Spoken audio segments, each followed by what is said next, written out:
Estamos começando mais um SecurityCast, webcast sobre segurança da informação, pentest e computação forense.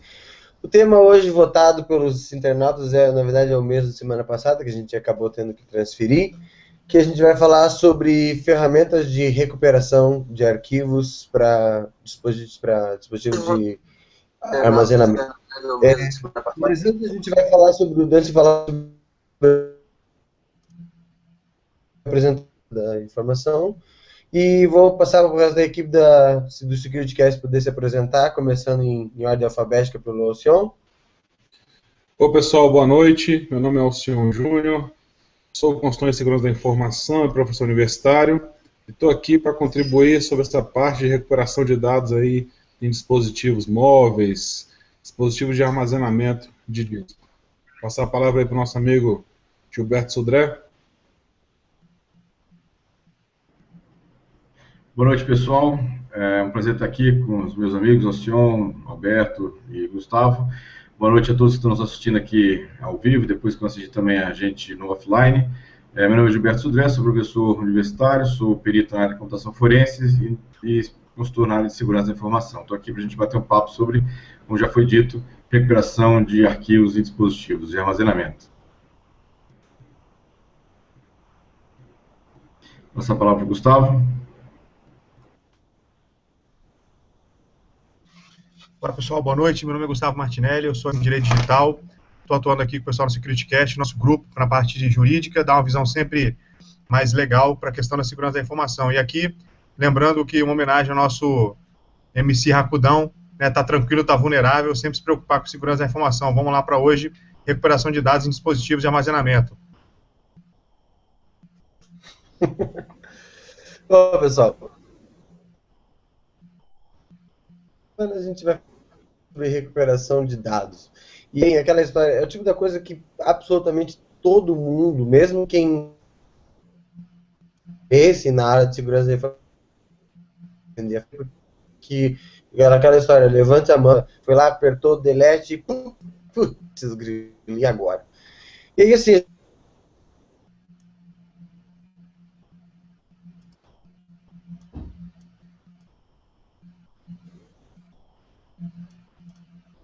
tipos de pode fazer recuperação, o próprio, às vezes, depende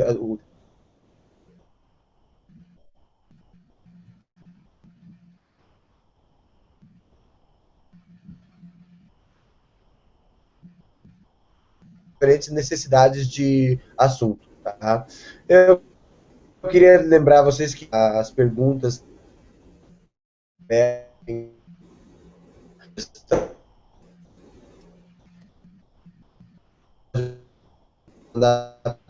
pelo chat do próprio YouTube lá.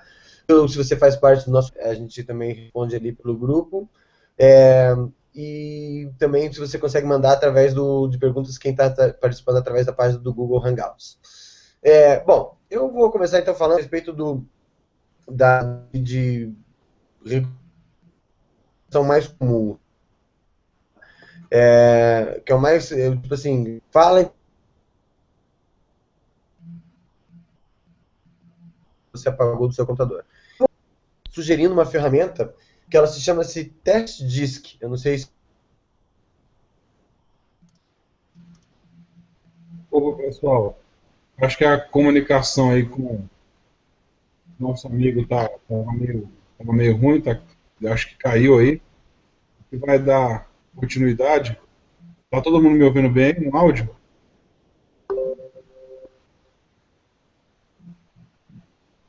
Acho que agora vai dar uma melhorada. Tá legal aqui. Então, essa parte que o nosso amigo Azevedo estava comentando, é exatamente a questão da recuperação de dados. E a recuperação de dados, que nós temos aí, são simplesmente técnicas que a gente vai entrar e vai comentar como é que funciona. Muita gente acha que simplesmente a recuperação de um arquivo no computador é chegar lá e o cara deletou da lixeira e ele sumiu, né? O arquivo está ali dentro, o cara apagou, deu um RM menos RF e aquele arquivo sumiu e já era. Não é bem assim que funciona quando a gente está utilizando alguns dispositivos aí, dos dispositivos móveis, pendrives ou até no seu computador. Então, qualquer tipo de armazenamento digital, ele vai funcionar dessa forma. Bom, iniciando, é sempre interessante a gente falar, como já foi até comentado em outros webcasts, a gente falar de algum assunto mais profundo que a gente tem. É sempre interessante a gente voltar um pouco a questão de sistemas operacionais, tá? Porque é exatamente a base da forense. Eu até peço que eu estiver falando alguma coisa, o Gilberto aí me corrija, me ajuda, né? Porque a gente sabe que a base do sistema operacional, a base de onde vai ser gravado esse arquivo, é o file system. Então, tudo ali vem do file system. Da forma que é gravado, como é gravado aquele arquivo, e como vai ser a recuperação de um arquivo, nesse caso, né?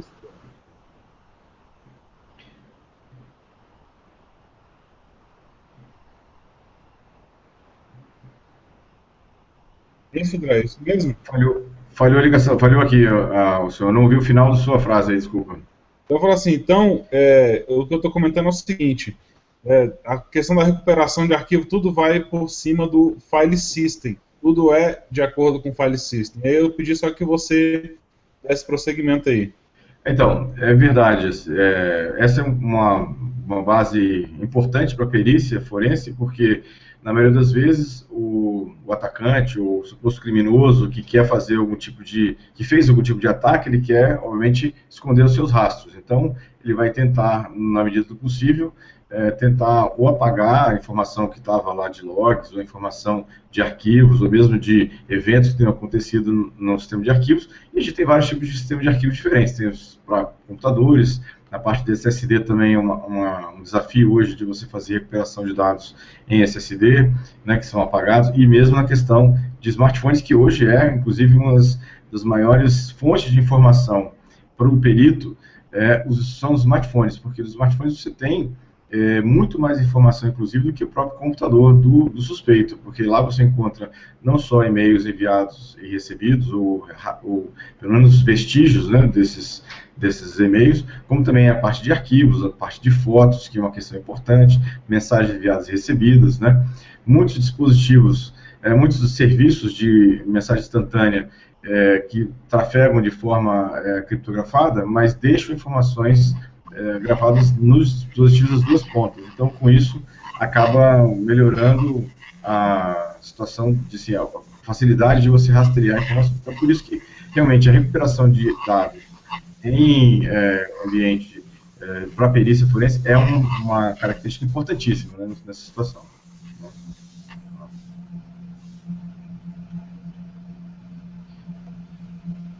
Tá, melhorou aí teu áudio aí? Melhorou. Eu caí aqui.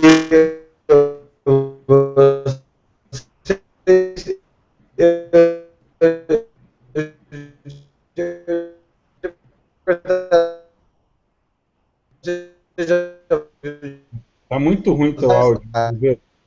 Tá picotando tudo, que merda. Deixa eu ver aqui. Tá muito ruim. Diminui a qualidade um pouquinho da câmera aí, pode ser a conexão que tá ruim. Isso. Olha só, enquanto nosso amigo está explicando, então, assim, como já foi comentado, acho que realmente o file system, né, como a gente falou, é a questão de tudo.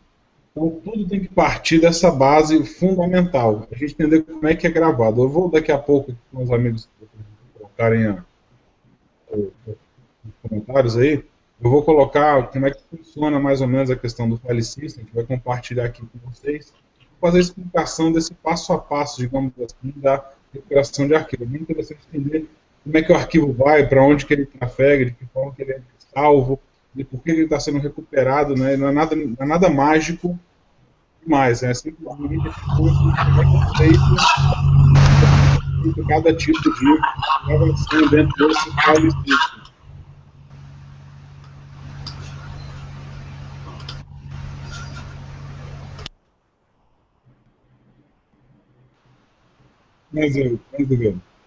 Pode falar agora, acho que agora vai. Tá vendo aqui?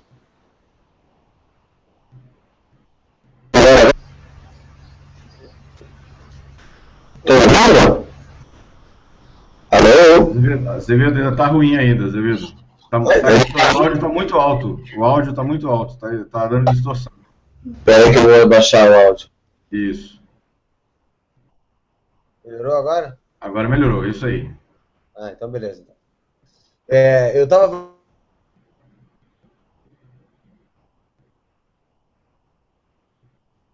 Acho que não vai não. Melhor tá muito... Vamos lá.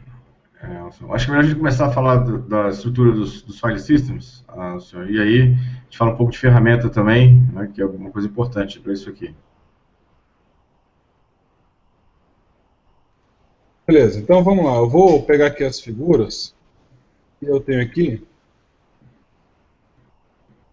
para a gente fazer a comparação inicial de como é que funciona. Até uma que eu tenho aqui eu baixei aqui no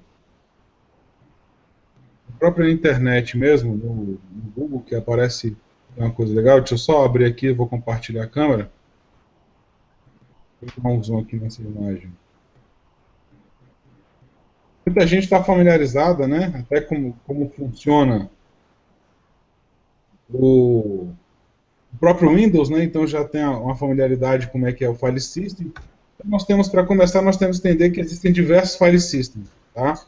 O primeiro que muita gente conhece, que é utilizado muito em pendrive, é que o pessoal coloca no carro para ouvir música, etc., é o FAT32. É o FAT32. E esse FAT32 é um tipo de partição que era utilizado inicialmente pela Microsoft. Ela começou utilizando o FAT16, o FAT32, e hoje ela está usando a tecnologia do UTF-S.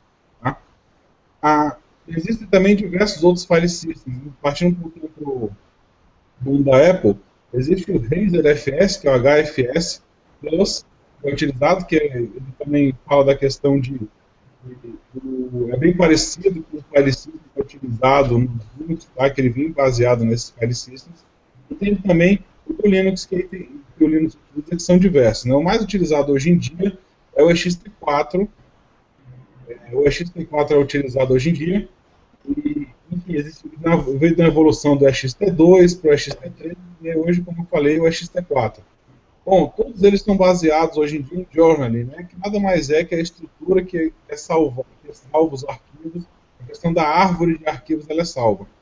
E como é que acontece essa grande diferença? Todo mundo sabe da estrutura da Microsoft. Deixa eu ver se eu compartilhar essa figura aqui rapidinho. Se vai aparecer legal para vocês aí. Talvez não fique tão bom.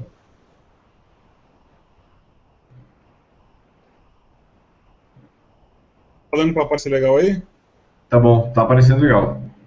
Tá? Essa aqui de baixo, né, que foi só um exemplo que eu peguei, essa aqui é o estudo de file system do Windows. Então, ele vai fazer a partição, tá, do sistema, onde você vai ter lá o drive C, que geralmente é onde você salva ali o sistema de arquivos inicial do Windows, onde vai estar o core do sistema. Você vai ter parte D, E, F, G, H, onde podem ser partições de um disco seu, ou podem ser outros volumes que vão ser adicionados. Mas essa visão que vocês estão tendo aqui, né, do file system do Windows, é exatamente de um disco que está sendo particionado. Eles pegaram um disco maior, de, por exemplo, 500 GB, e dividiram ele na primeira parte do drive C de 200 GB, volume D com 64, volume J com 80, e você pode fazer outras partições aí, tá? Já no Linux, a gente conhece aquela estrutura, que é aquela estrutura por letras, não é isso?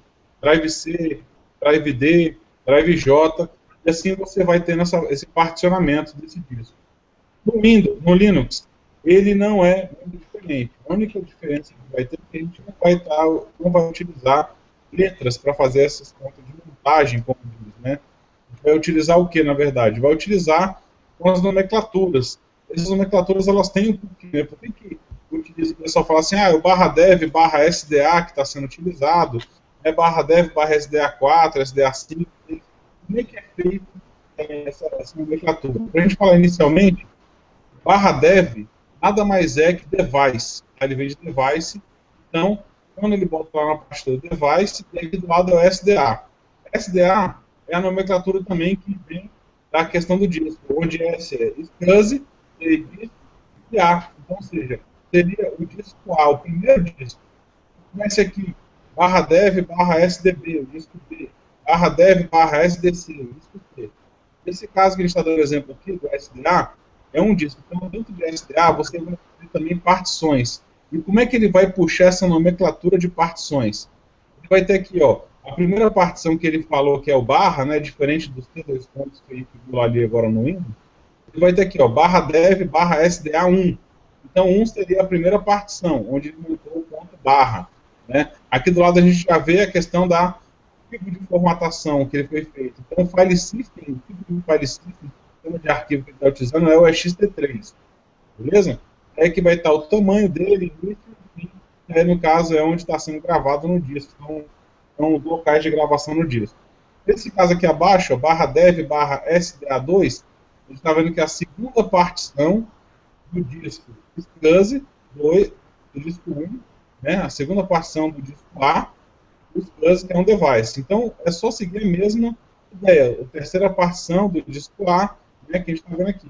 No caso, a terceira partição aqui, que eu vou falar da segunda ainda, que é um ponto de barra, o ponto de montagem do botão barra USR, mais para frente a gente vai comentar rapidamente o que é cada partição, que é bem esse, e aqui vai ser a partição ST3. E no caso aqui, a partição é PUAP, do disco 3, da partição 3 do disco 1, que é a partição do PUAP, que nada mais é aquela da memória virtual, que o pessoal já conhece, e que vai falar um pouquinho dessa recuperação aí, de memória RAM, que não faz parte da memória RAM. Mas o entendimento inicial, que tem que ser visto e entendido, é exatamente esse. O file system do Linux ele vai dividir em partições, e essas partições elas vão iniciar dentro de setores do disco, então está do setor 1 ao setor 131, do setor 132 ao 1151 e assim vai. Então, os dados desse disco vão estar sempre alocados dentro desses setores, da partição 1 do disco A. Da partição 2 do disco A vai estar dentro desses setores, e a partição 3 vão estar dentro desses setores aqui. Dividido. Aqui mais para baixo é só uma divisão que ele fez, na verdade ele particiona como uma formato extended, que é um tipo de técnica que é utilizado para você conseguir mais de 4 partições, que até então a gente conseguiria fazer somente 4 partições. Então, que uma das partições você pode montá-la como extended, você consegue montar mais algumas partições para você ter mais. Eu quero ter 6 partições do disco. Essa técnica que você conhece. Então, a gente tem que entender que é o básico, então entender onde vai ser gravado cada um. Como a gente vê, deixa eu tirar aqui para voltar aí para o. Qualquer coisa me interrompa, tá, pessoal? Se quiser colocar uma coisa aí. Quando você quiser, e quando você deseja adicionar alguma coisa no disco, então ele vai ser gravado dentro do tipo de partições. Tá? Fiz a pergunta aqui de partições LVM, que estou vendo aqui. Então, qual que é a ideia do LVM desse ponto? O LVM nada mais é que o Linux virtual, agora eu esqueci no final, gerenciador de virtualização do Linux. O que ele faz nessa gestão? Ele gerencia os discos. Tá meio baixo, né? Melhorou agora aí? Isso, exatamente. Beleza. Ele gerencia os discos. Ele gerencia o disco para quê? Para que o Linux, como a gente falou, por exemplo, o Windows, ele só consegue ler a partição FAT16, 32 e NTFS. O Linux, ele consegue ler uma gama de partições, como eu falei. São mais de 100 partições que ele consegue enxergar. Isso tudo graças a essa parte de virtualização de file system. É o VFS, desculpa, até confundir com a LVM outra coisa. Já eu vou entrar no assunto da LVM, então vou ter comentado. Então, essa virtualização de file system, ele consegue emular a partição. Então, ele consegue emular o NTFS, ele consegue emular a partição do tipo FAT32, XT4, Razer FS, para ler diversos discos. Então, com Linux, geralmente, você consegue utilizar tudo. E aí vem o ponto inicial da discussão. O pessoal fala, por que se usa tanto Linux na perícia forense? Exatamente esse ponto inicial quando a gente vai falar de recuperação de dados. Porque por ele conseguir virtualizar essas partições, ou seja, ele conseguir, graças ao VFS, ele conseguir entender todas essas partições, ele consegue ler diversas partições dentro dessas partições que são entendidas, que são vistas, é o que tem a maior gama para conseguir. Com o Windows, por exemplo, você não conseguiria ler o que está dentro de um tipo de partição específica, utilizando a LVM, por exemplo, como foi dado o exemplo na pergunta do nosso amigo Washington, o Raider Dias. Então, ele não conseguiria. Você teria alguns problemas. E o Linux ele dá essa abordagem que é facilitadora desse ponto. Então, eu vou deixar o Sudré aí dar a continuidade, dar os seus argumentos, e daqui a pouco eu vou trazer mais coisas aí junto com o Azevedo, para mostrar como é que faz a gravação do disco, para entender um pouco como é que fala da recuperação. Interessante essa questão de recuperação é exatamente a forma com que o disco é utilizado, ou seja, vários setores e trilhas onde são armazenados os pedaços dos arquivos,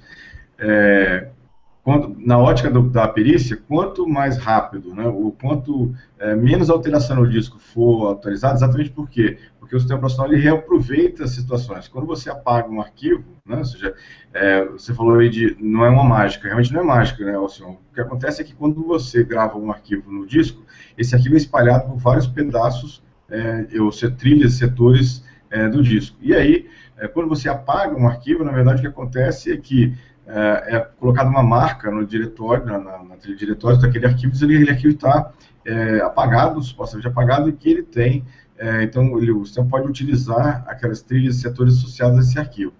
Se você não gravou nada antes, né, ele tem uma grande chance de, utilizando um aplicativo, a gente vai comentar de alguns daqui a pouco, né, de você conseguir recuperar, né, ou seja, seguir essa linha, porque na verdade os pedaços do arquivo ele é gravado numa sequência, e aí se eu consigo identificar quem é o primeiro daquela sequência de setores, de pedaços de arquivo, eu consigo fazer a busca recursiva até todos os pedaços de arquivo serem recuperados. Posso até perder o nome do arquivo, mas o conteúdo eu vou conseguir recuperar de forma adequada. Então, ou seja, nesse ponto, né, nessa situação, quanto menos, né, alteração do disco acontece depois que a situação foi alterada, né, mais chance eu tenho de fazer de conseguir fazer a recuperação completa da informação. Óbvio que para o perito, muitas vezes, ele não precisa recuperar o arquivo inteiro. Né, se eu estou buscando uma evidência de um crime ou de um ilícito, se eu consigo uma fração do arquivo que já tem uma certa ligação entre o ilícito e o criminoso, o suposto criminoso, ou a vítima e o criminoso, já é o suficiente para você ter uma evidência bastante clara do ocorrido. Então, essa é uma situação importante, ou seja, no caso da tentativa de recuperação de arquivos, quanto mais rápido, né, o quanto menos alteração e regravações acontecer no sistema de arquivos, mais chance eu tenho de ter sucesso na hora da recuperação. Isso é importante, e muitas pessoas me recorrem para poder, eu apaguei uma foto do meu smartphone e quero tentar recuperar, ou então apaguei uma mensagem do smartphone, um arquivo e consigo recuperar. Só que isso ele vem falar comigo, por exemplo, uma semana ou 2 semanas depois do ocorrido na situação. E nesse caso, o que vai acontecer? Nesse caso, houveram tantas gravações e regravações do sistema de arquivos que acaba ficando praticamente, eu diria que impossível de você recuperar qualquer coisa útil do sistema, né? Então essa é uma questão importante em relação à situação. O Alfonso até mostrou aí, está mostrando aí a organização de um disco, né? Tem gravado em trilhas, né? E depois em setores, né, diferentes. Então essa é uma forma diferente de fazer aí a distribuição em si. Quer comentar sobre isso, Alson? Eu só coloquei aqui para te dar um auxílio, vi que você estava comentando, eu ia falar um pouquinho desse ponto, mas quando eu falei setor, trilha aí, que o próprio Sudré estava comentando também, é exatamente isso. Então aqui são os setores de gravação do disco, e ele vai fazendo aqueles disquinhos que tem lá dentro, não sei se vocês já tiveram a oportunidade de abrir um HD, né, nada mais e o pessoal até colocou brincando esses dias aí, que pegou um HD do computador, um disco desse leitor e colocou dentro do drive de CD-ROM e ele conseguiu fazer a leitura lá e conseguiu ler o que estava ali dentro. Ele utiliza tecnologia de gravação, né, de setores e trilhas, e ali são vários discos ali dentro, onde uns braços de leitura, né, leitura ótica, que vão acessar ali e vão ler e vão fazer a gravação e vão fazer o quê? Adicionar dados, zeros e uns que todo mundo conhece. Então nada mais é que isso aí que ali dentro está sendo colocado naquele ponto. Então quando ele falou que pode ser colocado em vários pontos, por exemplo, nessa primeira área do setor azul aí que está aparecendo, coloca-se uma sequência de bits. Depois lá para a primeira área do setor em branco, coloca mais outra sequência e vai espalhando em vários setores nessas trilhas aí que a gente está vendo, por exemplo, essa trilha que está em cinza. Coloca em alguns locais. Então o que ele falou é o seguinte, gravou-se um arquivo ali, por exemplo, uma foto que você salvou, tirou com o seu celular. Aí você apagou essa foto, né? O que aconteceu exatamente? Na hora que você mandou apagar essa foto, não aconteceu, o computador não foi lá e encheu de 0 aquela trilha onde estava salvo aquele, nem de 1, onde estava salvo aquele teu arquivo. Ele simplesmente pegou. Por isso que a gente fala que é importante o entendimento na questão do file system. Né? Todo file system ele tem uma questão, como a gente pode falar assim, eu esqueci o nome agora exato, se você lembrar, é como se fosse um cabeçalho geral de indexadores, né, de arquivos que são salvos dentro dessas trilhas. Se quiser me cortar e me corte, pode falar, viu, Gilberto? Eu não estou lembrando agora o nome de cabeça. É que está em mute.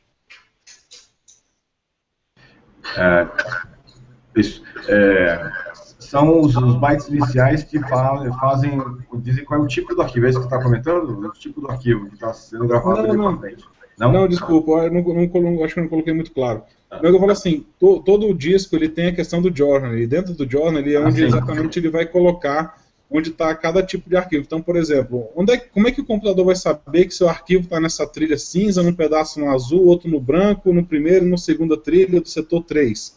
Então, é lá exatamente que ele vai colocar onde estão esses pedaços. E quando você manda apagar, o que ele faz? Ele só chega lá nesse indexador dele, nesse journal do disco, que é o apagamento desse registro, e diz que aquele setor está livre para gravação, mas não está apagado. Na verdade, assim, ele tem uma região chamada de diretório, ou chama de diretório especificamente, que ele guarda os links para os primeiros setores daquele arquivo. Então, tem um arquivo lá com o nome dele lá gravado na trilha de diretório, e ele tem o endereço do primeiro setor que faz parte daquele arquivo. E daí, no final desse setor, tem o índice para o próximo setor e para o próximo setor. Então, é uma lista encadeada de pedaços ou setores pelo disco, né, que fazem parte do arquivo. O que acontece? Quando você apaga o arquivo, na verdade ele vai na trilha de diretório e destrói esse primeiro link do diretório até esse primeiro setor do arquivo. Mas os outros setores ficam todos encadeados. Então, se eu descubro o primeiro setor de um certo arquivo e essa lista encadeada estiver perfeita, não tiver sido regravado novamente, eu consigo recuperar basicamente todo o arquivo, né, que estava gravado lá. Então, por isso que é importante assim, não ter a gravação de outras coisas em cima disso. Mas a ideia é essa aí, exatamente. Né? Não, é isso mesmo. Isso é importante, né? Só lembrar que isso é válido para discos rígidos, né? HDs convencionais como a gente conhece. Na parte de SSD, é uma estrutura completamente diferente e bem mais complicado de você recuperar, inclusive, arquivo que fica espalhado em coisas diferentes, em locais diferentes. Apesar de o computador ele simular uma estrutura igual a de um HD, na verdade, internamente não é bem assim. É isso que eu ia comentar, né? A parte do SSD, ele é diferente porque a gente não tem um disco, a gente não tem setores, né? Exatamente ali dentro, como é solid state disk, né?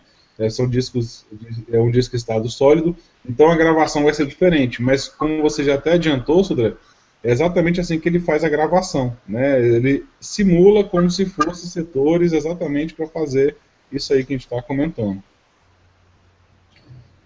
Bom, pessoal, falando na parte agora, indo um pouquinho mais para a parte de recuperação, então, como é que funciona? Digamos assim, que você perdeu um disco, né, o Sodré já até comentou, você perdeu uma foto que está naquele teu disco. E aí você está com a foto e você deseja fazer a recuperação. Como é que esses recuperadores vão funcionar exatamente? Eles vão pegar inicialmente esses softwares recovery, como a gente fala, e vão começar a fazer a leitura. Como o Sodré falou, se você apagou, ele vai apagar aquele registro inicial. Mas o arquivo, ele não vai perder as suas características. Os zeros e uns que estão lá gravados, eles vão estar mantidos ali dentro.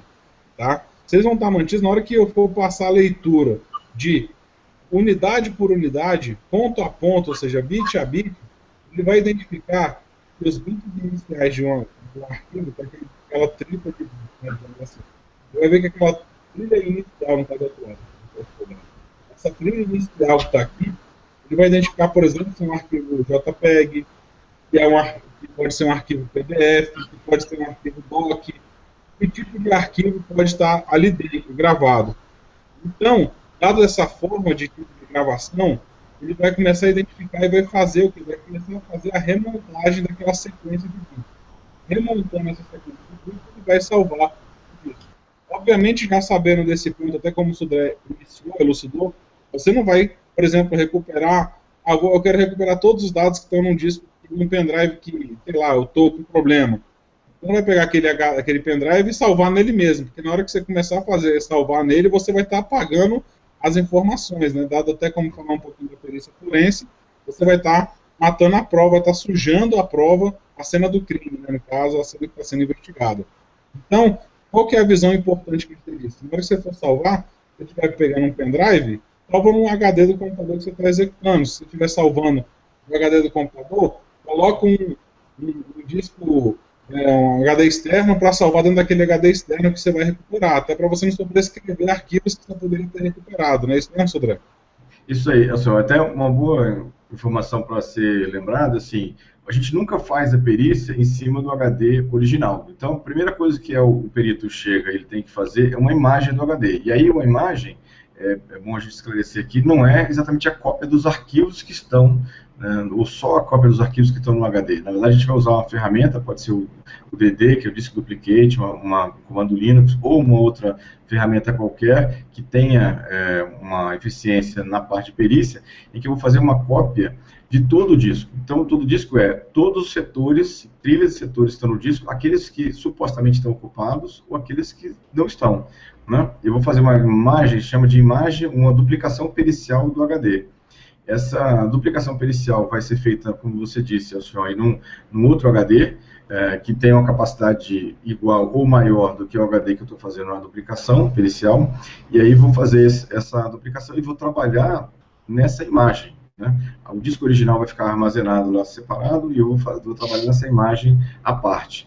Aí uma coisa importante que também faz parte do procedimento de perícia é a questão de eu fazer a parte de sanitização, que a gente chama, que é esse HD que eu vou receber, né, que vai receber a imagem, ele tem que ser garantidamente limpo antes, para que eu não tenha a chance de, na hora que eu estou fazendo lá uma pesquisa ou fazendo algum tipo de análise, faria a parte de encontrar uma outra informação que não deveria ser a minha, que está lá no disco em si. Então, a gente tem uma série de ferramentas de gravação de disk wipe, ou seja, de sanitização ou de esterilização da mídia, que faz o quê? Ela vai pegar todas as trilhas de setores desse HD novo que vai receber a imagem e vou gravar informações aleatórias sobre todo o HD, todas as trilhas de setores. Com isso eu tenho garantia de que não ficou nenhum resto, nenhuma sombra de informação nesse HD novo que vai fazer vai receber a imagem, né? E depois, o que eu vou fazer? Eu vou colocar, vou então fazer a minha imagem,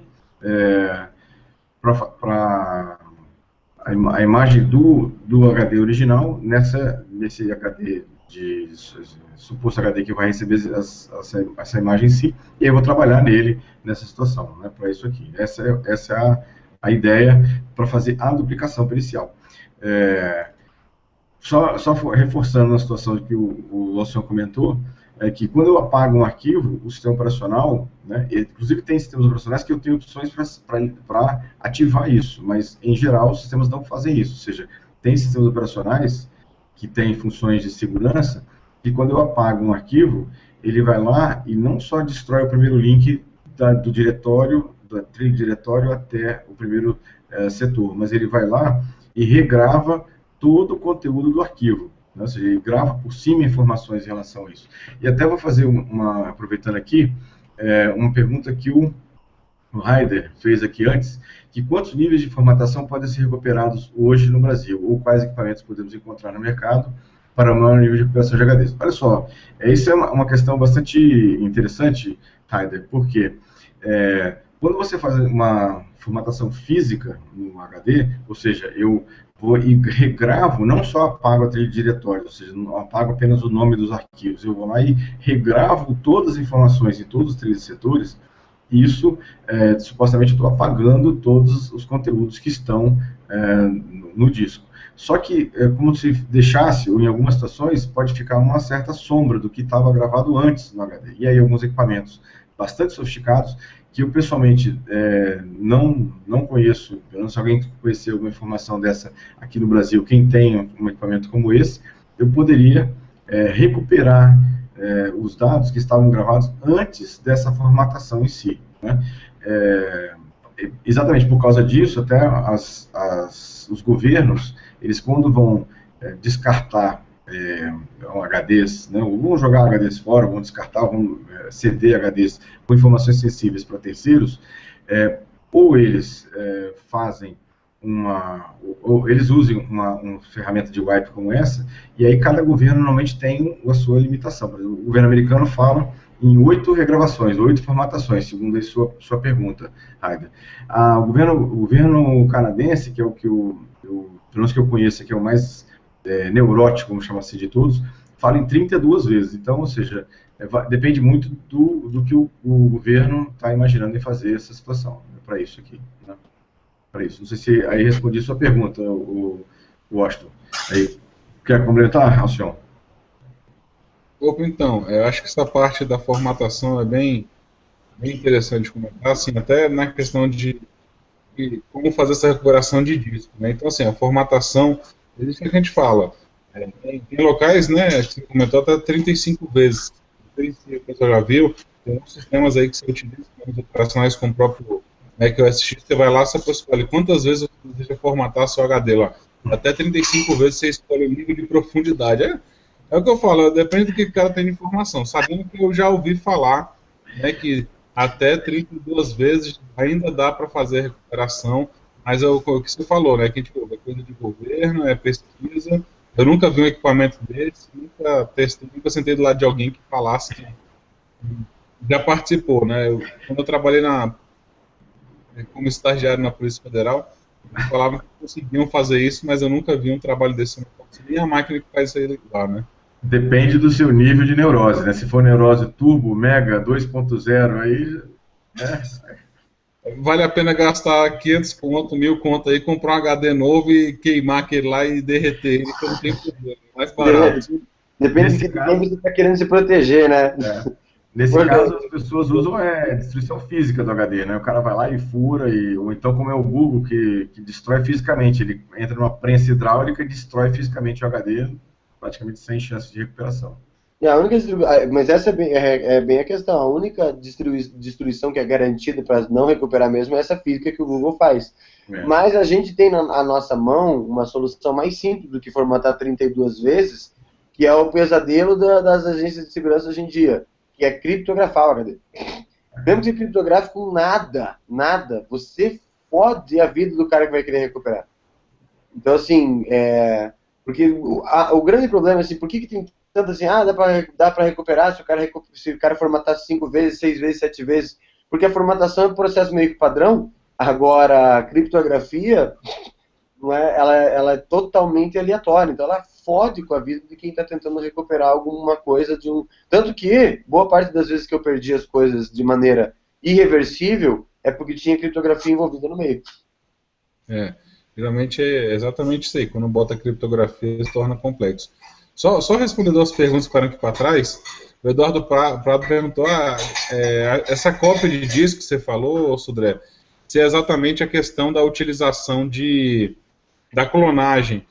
Eu não sei exatamente como é que esses sistemas de clonagem funcionam, tipo aqueles Norton, né, tem uns programas que são para isso, mas assim, o que a gente pode falar, o que eu falo assim mais tecnicamente, é a cópia bit a bit. Ele vai copiar do primeiro bit ao último, sem tirar nem colocar. Ele vai fazer a cópia. Alcion, pode falar. O Norton não faz isso, tá? O Norton ele só copia o que está ocupado, né? Os setores que estão ocupados. Exatamente até por questões de economia de espaços para isso, né? O que a gente está falando realmente é cópia, como você estava comentando aí, cópia bit a bit, né? De todo o HD, então, ou seja, ele vai copiar, a imagem vai ser exatamente do tamanho do HD original, ou seja... Eu andei caindo agora, não sei se vocês escutaram, mas vocês chegaram para fazer cópia bit a bit, para fazer recuperação assim de dispositivo completo, vocês citaram o DD Rescue? Não falei só do DD, só, entendeu? O DD Rescue também tem, eu gosto muito do DD, porque assim, o DD Rescue ele é muito bom, porque ele consegue fazer mais procuras quando ele acha uma área danificada, e aí quando ele não consegue, ele marca como danificado e continua copiando mesmo assim.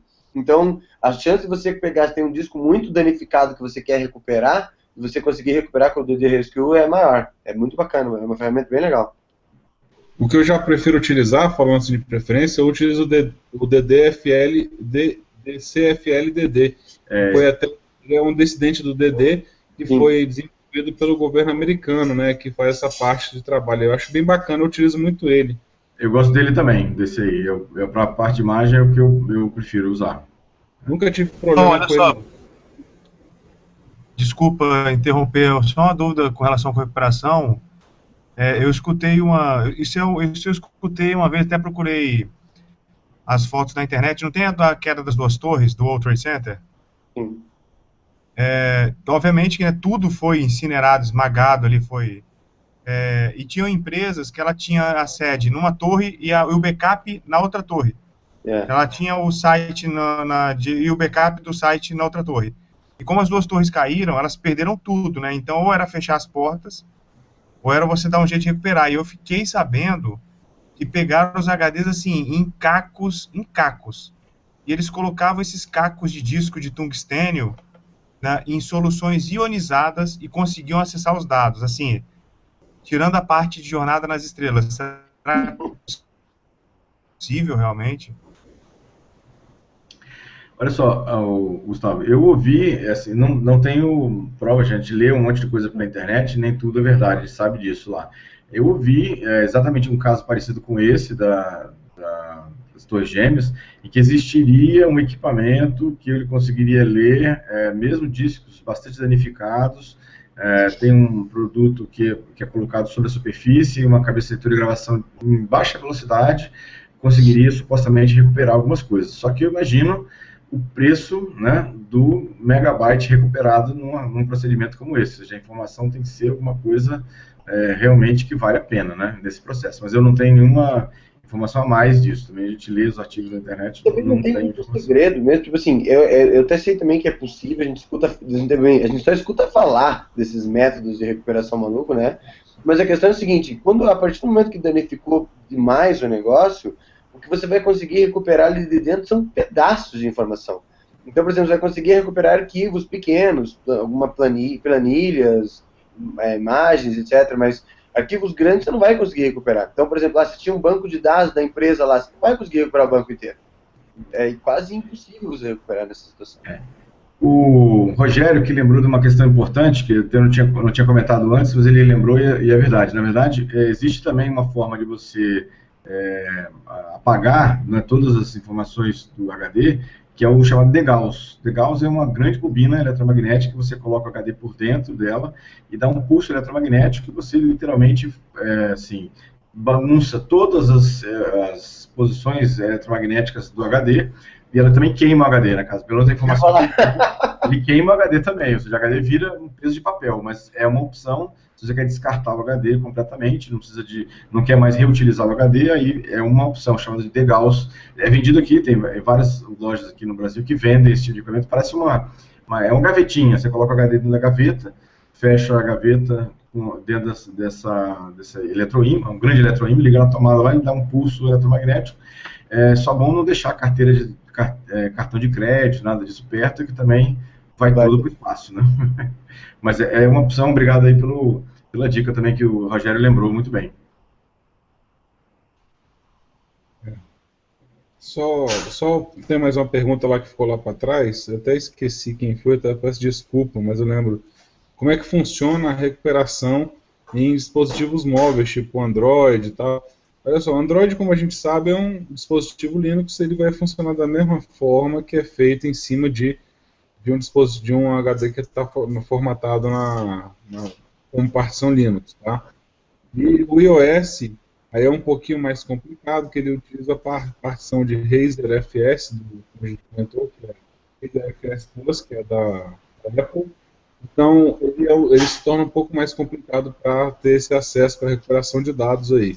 Mas, enfim, seria mais ou menos essa ideia, vai depender do file system. Então, qualquer tipo de dispositivo seria igual a ideia, mas o file system é o que vai ditar para onde que vai a forma de recuperação desse dispositivo. Vou aproveitar o gancho, já que falaram já em recuperação de Android. Eu tenho dois aplicativos que eu posso sugerir para o pessoal para recuperar arquivo em Android.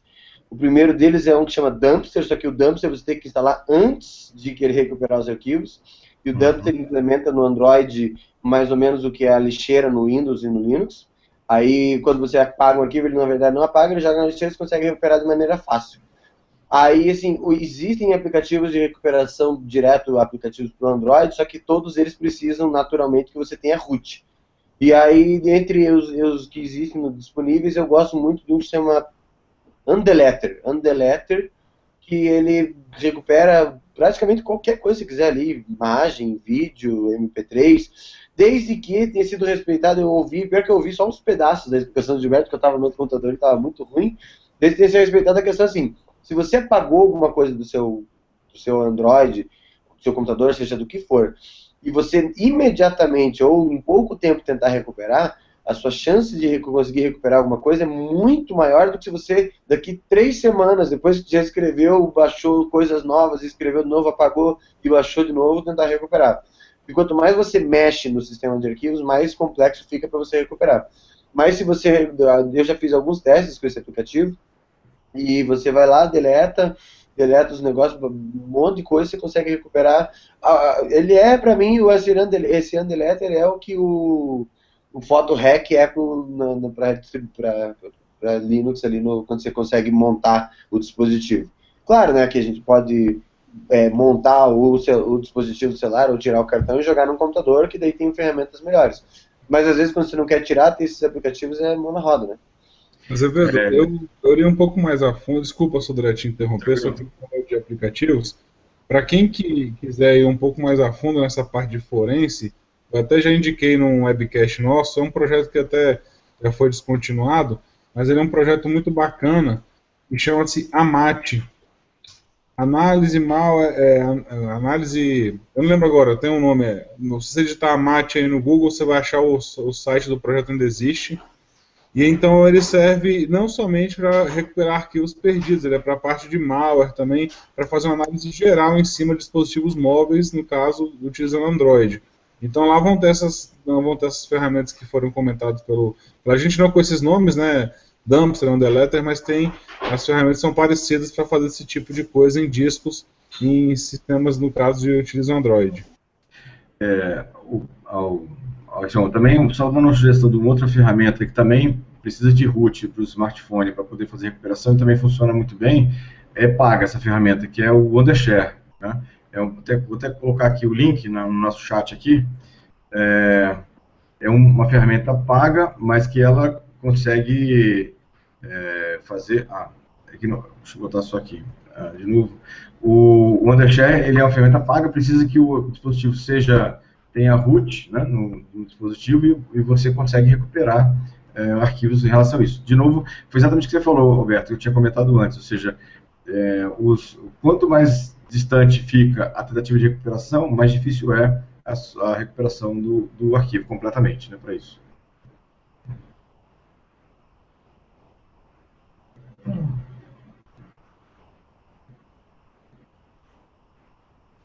Eu estava com o mute aqui, eu estava falando, eu estava com Bom, eu perguntaram o nome do projeto, eu coloquei no nosso chat para quem está acompanhando, então é Android Malware Analysis Toolkit. Então ele vai analisar a parte de malware e também tem algumas ferramentas que vão auxiliar nesse ponto. Outra ferramenta que a gente também já comentou aqui é o FDTK, né, Sodré? O FDTK é uma ferramenta fantástica que vai auxiliar nessa parte de identificação de hardware, fazer todo aquele processo de forense computacional, que logicamente uma delas é a questão de recuperação de imagens e recuperação de arquivos que foram apagados com elas, né, como o DD, STF, LDD, estão todos lá dentro. Legal, legal. Só uma outra sugestão, quem está procurando sobre essa questão de forense em dispositivo móvel, tem uma distribuição chamada Santoku Linux. É uma distribuição que basicamente está focada em análise de malware e forense em dispositivos móveis. Quem quiser, pode também dar uma olhada lá, uma distribuição gratuita. Vou botar aqui no chat também o nome da ferramenta, né, para isso. Da distribuição, na verdade. Se procurar no Google lá, vai achar essa distribuição, né, para isso. Exatamente. Então, o que eu acho mais importante para a gente deixar nessa focada é a questão de como é feita a gravação, né, do arquivo, de que forma a gente vai recuperar esse arquivo. Então, assim, tem que estar sempre focado realmente em como é a visualização da gravação de cada tipo de file system e saber as ferramentas. Como eu falei, o FDTK é o Forensic Detection, né? Ele vai dar uma direção assim fantástica para a forma que tem que ser analisado, e como vai ser feita a recuperação, e para os outros passos por experiência que vai bem o foco do nosso webcast de hoje. Legal. Legal. Pessoal, a gente está chegando mais já perto do final, né? Então eu vou abrir para o pessoal para que cada um destaque a sua notícia da semana. Vou começar pelo Alcion, porque eu tenho que separar a minha notícia aqui, ainda que eu perdi ela aqui. Lamentável. Lamentável, né, cara? Então, a primeira notícia que eu vim trazer foi que houve um caso de roubo de identidade, né? E onde expôs a identidade de alguns cidadãos turcos, né? Foram só cerca de 50 milhões de cidadãos turcos vazaram online e estavam armazenados, inclusive, no IP aí. Esse arquivo foi publicado durante o fim de semana e a galera estava dizendo que fazia parte dos cidadãos turcos e que estava disponível para download, inclusive, via torrent, tá? Então, quem quisesse baixar, tinha, inclusive, do presidente da Turquia, do pessoal de outras empresas, e fazia a questão, era simplesmente questão de motivação política, né, para fazer esse roubo que divulgaram aí. Outra matéria que eu acho interessante, aí vai pegar um pouco aqui mais da parte da guerra cibernética. Não sei se vocês estão acompanhando, mas a agência alemã de inteligência estaria espionando o primeiro-ministro de Israel e outros. Então, o jornal alemão, Der Spiegel, lançou uma matéria dizendo que a inteligência alemã, a BND, estaria espionando o primeiro-ministro de Israel já por alguns anos. O governo seria um dos principais alvos da ação da espionagem, mas não limitado a Israel. Também estavam visando o ministro britânico de defesa, a Organização de Países Exportadores de Petróleo, a tal da OPEC, né? O Fundo Monetário Internacional, o nosso FMI, e os ministros do interior da Áustria e Bélgica, que foi lançado. Então, isso foi um compartilhamento de informações que houve, inclusive, com a NSA, mas aí sempre tem aquela brincadeira, né? A NSA já sabia antes, mas houve esse compartilhamento de informações com a NSA, eles já estavam como isso estava acontecendo. Então, essas duas notícias que eu vou passar, eu não vou bater hoje na Microsoft, tá? Não tem. É porque o pacote de atualização vai ser amanhã, então eu estou esperando ansioso, daqui a 4 horas da manhã a gente vai ter um monte de notícias legais para dar para o próximo webcast. Eu vou passar a palavra para o nosso amigo.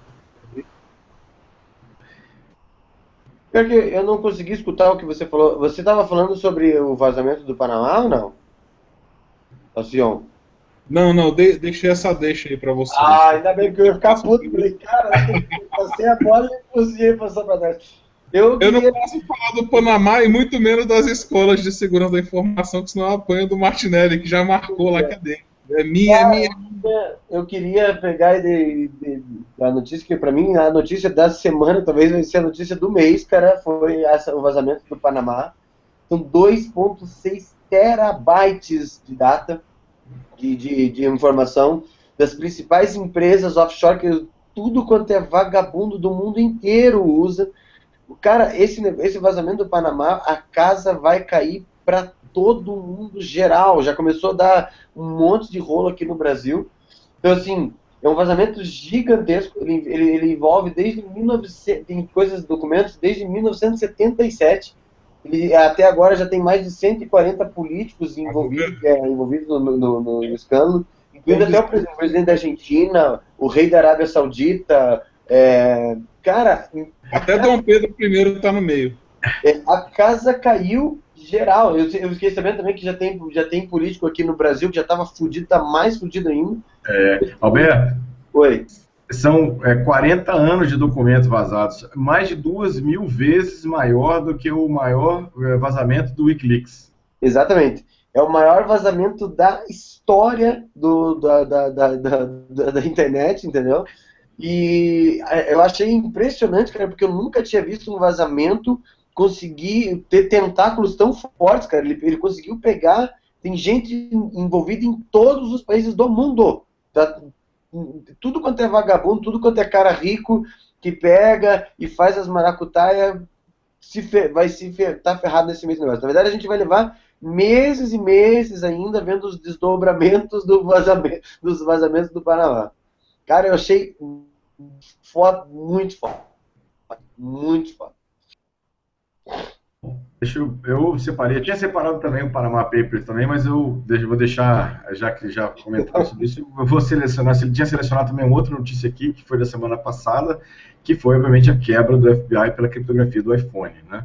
Acho que foi um negócio, assim, que também marcou uma questão importante, que tanto que o jogo virou, né, ou seja, o FBI, com a ajuda da Cellebrite, que já tinha um rumor, logo no começo lá tinha um rumor que a Cellebrite estava ajudando o FBI na quebra da criptografia do iPhone, e depois foi confirmado que era a Cellebrite mesmo que faz um dos melhores dispositivos de forense para dispositivos móveis, que é o Cellebrite, eles fazem isso, né? Inclusive, quem assistiu alguns vídeos aí de documentários sobre a Lava Jato, o Cellebrite aparece, é um pequeno aparelhinho, parece um tablet, que você liga o smartphone nele, ele faz toda a forense do dispositivo móvel. Então eles ajudaram a quebrar a criptografia quebraram a segurança do iPhone para recuperar aquela informação, e aí o jogo virou, que agora a Apple estava cobrando do FBI qual foi a brecha que eles exploraram para eles poderem proteger, né? Ou seja, o jogo virou nesse caso. Então, para mim foi uma notícia muito importante, mostrando que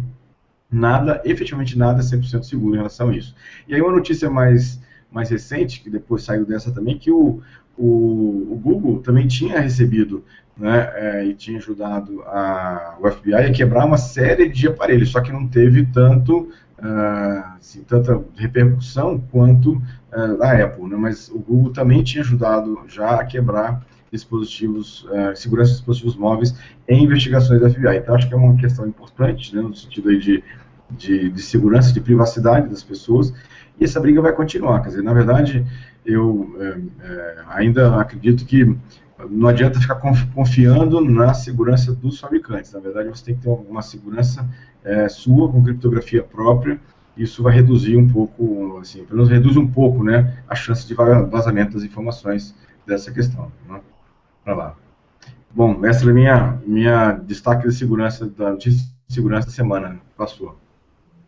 Beleza, agora, pessoal, vou falar aqui, peço desculpas porque a câmera não está ligada, mas minha conexão está muito ruim. E vou falar da notícia aqui que eu li essa semana, achei muito interessante, que é depois quem não se lembra, da denúncia do Snowden, que ficou caracterizado que o grupo dos 5 olhos, né, que é os Estados Unidos, Canadá, Inglaterra, Austrália e Nova Zelândia, eles espionavam o Brasil, o Ministério de Minas e Energia e a própria Petrobras.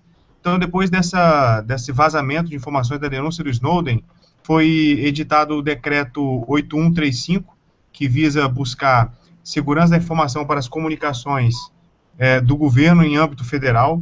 E aí agora, o Núcleo de Credenciamento de Segurança da Casa Militar da Presidência da República, o ministro João Rufino Salles, ele vai incluir na grade curricular do ensino básico, fundamental e médio a questão da internet de forma segura. O nome da disciplina é Segurança da Informação e Segurança Cibernética, ou seja, dentro em pouco tempo, as crianças que já têm muita facilidade com tecnologia vão aprender noções de segurança da informação, o que é muito positivo, para evitar leis como tem na Califórnia, nos Estados Unidos, que é a lei do apagador, ou Erase Law, que são as crianças que postam informações ou dados na internet que depois venham a se arrepender, e aí elas têm o direito legal lá na Califórnia de poder requisitar a apagação, a deletação ou a exclusão desse dado da internet.